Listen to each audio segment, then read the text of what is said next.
Harold, it is so nice to meet you. You too, you too. Now tell me, how does it feel being every adoring Afternator's man crush every Monday? It's very flattering. I appreciate it. Yeah, I don't know what to say. I don't know how to feel, but it's not the worst thing in the world. It's not. It's definitely not. Since the release of After and the Afternators just embracing you so well, what do you say is the biggest thing that has changed about your life? My availability. Ooh. Yeah, I'm just busy now, I'd say. I try not to let anything change that's within my control, so I just think it's just that I'm busy, and that's a good thing. Going to the malls can't be easy for you anymore. I never really loved shopping or going to the mall too much anyway, so it's, that's not the biggest problem. But yeah, I'm definitely, I do miss the ability to walk around certain places more freely.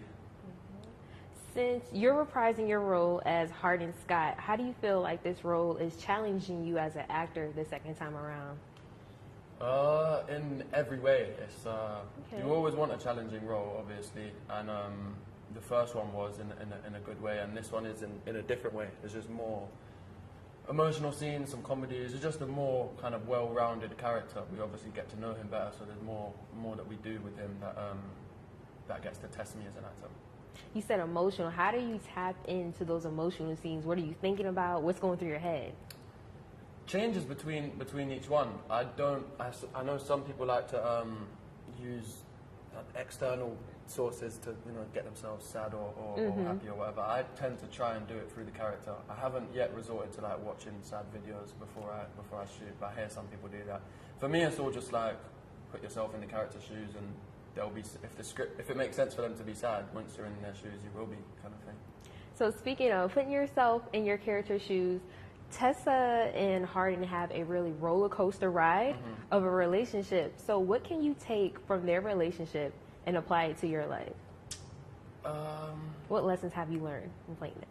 I say definitely just be honest and open. It sounds obvious, but if you know there's something that someone you know in your life should know, and say it, and don't wait till it's too late. Yeah, I think honesty is a good lesson to learn from their story. So true. So in the first film, you mentioned the lake scene was one of your favorites, or most interesting because of the snake scenario. Yeah. After reading the script, what scene were you just dying to shoot this time around? I have more scenes with conflict that I haven't done too much in terms of like fight scenes. I wouldn't even say fight scenes, but like that kind of thing where you have a stunt coordinator, and that stuff for me is always cool to learn because it's just different. You don't do too much of it. There are a lot of scenes I was excited for this time around, but I don't want to give anything away. But yeah, can you tell us where it's being shot at least? Where what's being shot? One of your favorite scenes. Where is it being shot? What am I yet to do? We shot one of my favorite scenes yesterday in the hotel room. It's the only scene it's the main scene with Tessa, Trevor, and Hardin, and obviously that dynamic's really fun to play with. I wish we had more scenes with the three of us. Okay, so now you're on set for about 14 hours a day. So when you leave set, how do you unwind? I don't think you need to unwind. You just fall asleep quite quickly after long days. Yeah, I don't do anything after we finish. On a long day, when you work 14 hours, I just go home and I'm straight to bed, to be honest.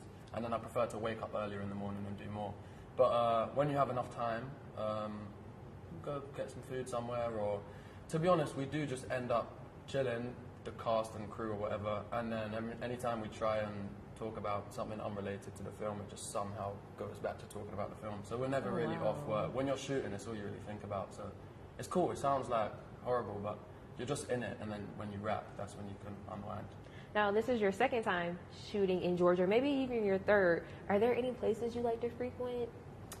When I'm in Georgia, I haven't been around too much. Last year, we're just so busy when we're here. We don't have much time. But Malcolm from Crafty always sorts us out with something to do. We did like an escape room one weekend last time, and he took me out a couple weeks ago. So yeah, there's little things to do, but no, I haven't figured out where my spots are yet. Okay.